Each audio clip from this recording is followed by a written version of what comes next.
Well, Ryan, the Colorado football program has been around. This is the 126th season.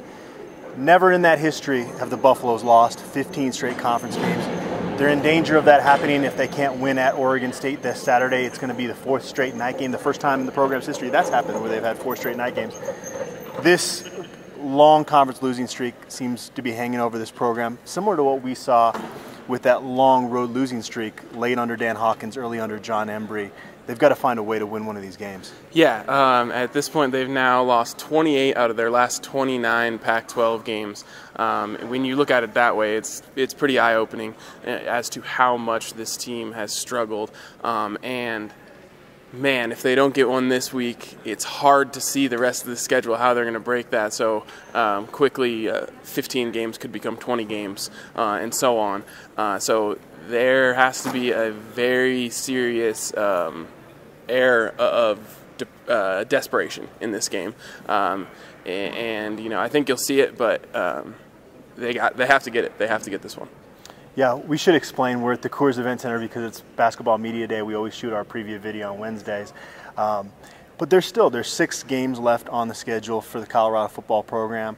And everybody points to this as probably being the most winnable, with Washington State being a little bit better than a lot of people expected. But still, Colorado's an underdog in this football game. It's kind of crazy to think that.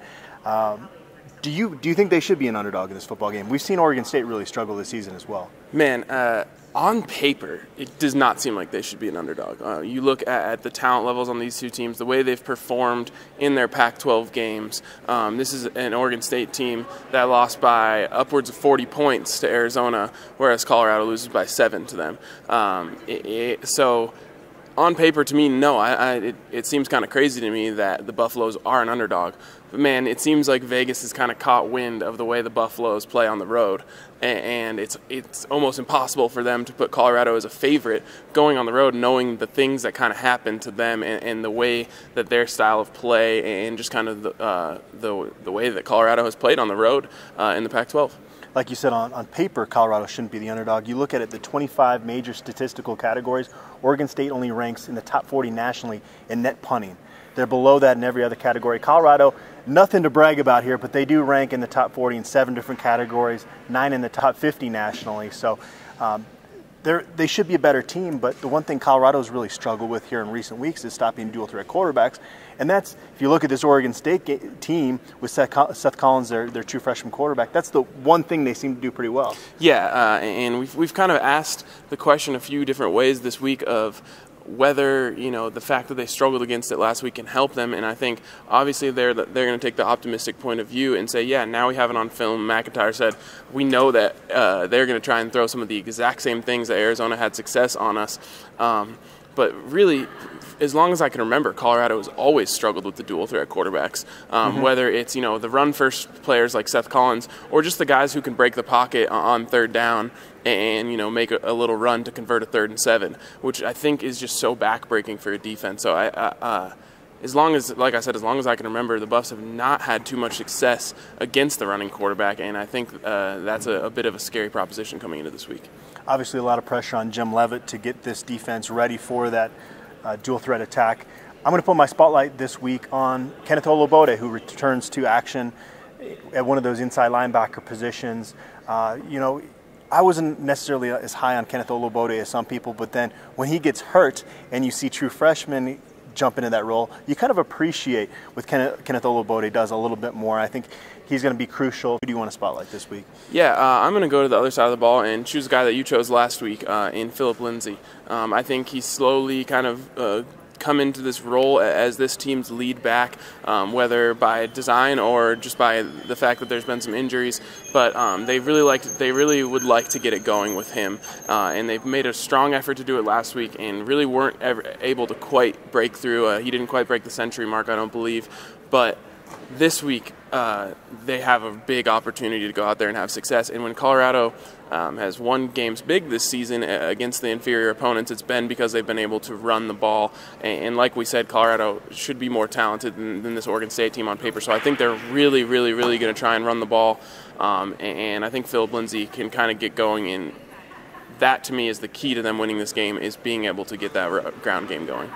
I haven't picked Colorado to win a conference game in a really long time. I keep saying I got to see something out of this Colorado team before I do that.